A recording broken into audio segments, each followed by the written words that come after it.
بسم الله الرحمن الرحيم. من قطع مسافة 3 أيام في ساعة مثلا على مركب سريع كالقطار والطائرة وجب عليه القصر. سفر سره متعلق مسله ده لکه سفر د پاره چې کوم مسافت ته هغه خو د 3 ورځو مقدار دی، خو که یو سړی سره تیزه سورلي ده او دغه د 3 ورځو مقدار مسافت د په یو غنټه کې هم تویږي، نو د بیا مسافر دی، بیا به هم د مسافر حسابي. دا څنګه ده چې د په سورلي باندې ځینو بیا به هم د 3 ورځې مقدار مسافت د سورلي په اعتبار سره کوي، بل دا څنګه ده بلکې پیادل څه والا چې د 3 ورځو هغه سفر کوم دی د هغه مقدار او هغه مسافت کله په نیمه غنټه کې هم توی کې بیا هم د مسافر دی، که په یو غنټه کې هم توی کې بیا هم مسافر دی. کله قطار او طائرة لکه ریلګاډي دی یا جهاز کې دی وجب عليه القصر دی، مسافر دی او په باندې قصر واجب دی، په باندې 4 رکعاته فرایض کې 2 رکعاته ادا کول واجب او ضروري دي. بیا دا مسله د سہولت سره متعلق ده، لکه کله دا چې یو سړی هغه په سپیشل ګاډي کې ځي یا په جهاز کې ځي، نو هغه ته سہولت هم ملاوي دي، سہولت هم حاصل دي، څه تکلیف هم په سفر کې نشته دی، خو بیا هم دی به مسافر حسابېږي او د مسافر احکام په مرتب کېږي.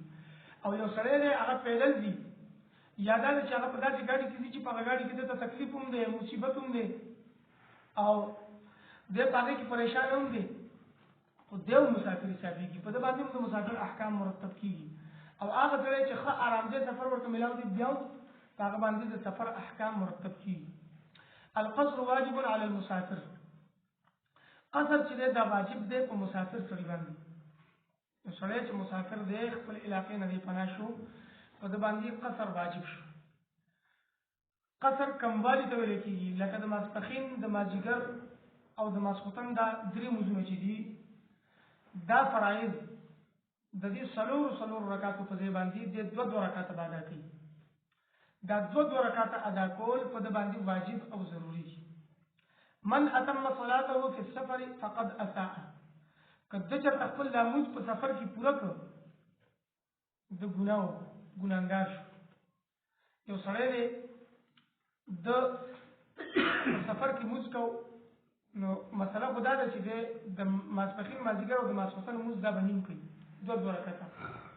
د ماسپښین مازدیګر یا د ماسخوتن موز چې دی دا یې پوره وکړو، نو پوره کېدو سره متعلق مسله دا ده که چېرته په دې 2 رکعات باندې د قاعده کړې ده، نو د ده دا موز خو وشو، خو دی ګناهګار دی او حکم دا دی چې په وخت کې دندې دا واجب الاعاده دی.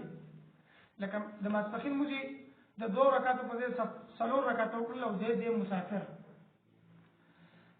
دله په دې وخت کې دندې دا دوباره کول په د باندې واجب دي. دا په هغه صورت کې چې د په دې 2 رکعات کې قاعده کړې ده، او که دا وخت په تیر شو او د اعاده ونه کړل، نو بیا وروستو اعاده مستحب ده د لپاره چې دی بیا 2 رکعاته د سفر ادا کړي، دا مستحب دي.